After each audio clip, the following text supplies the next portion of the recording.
係跟住落嚟會介紹一系列呢 18K 精雕鑲嵌嘅一啲商品俾大家啦。首先呢一個呢，就係一個呢紅翡嘅阿彌陀佛，呢個係紅翡嘅阿彌陀佛。咁啊呢一件呢，就係天然嘅紅翡啦，但就唔係燒紅嗰種嘅喎，而且佢亦都係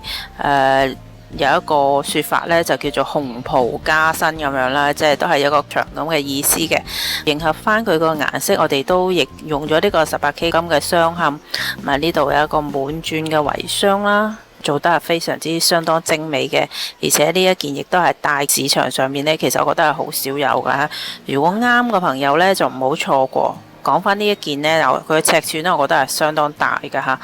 呢個尺寸長度呢，就係63.6。闊度呢就24.8，厚度呢就一個8.7。嗱，呢個 18K 黃金鑲嵌嘅足金足料啦，我就覺得呢啲好貨配好嘅鑲嵌，好貨配好工好鑲嵌，咁啊樣樣好，相當精美嘅一個吊墜，又大件喎。佢啱啱好呢就用咗呢個超，因為其實呢黃翡呢，佢有咁嘅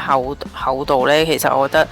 都係算少有嘅。佢呢個係屬於黃翡帶呢，佢又深少少嘅，呢個相當靚嘅顏色啊！好啦，咁我哋呢個編號呢，就係771號，佢嘅價錢呢，就45,000蚊，一個黃翡嘅阿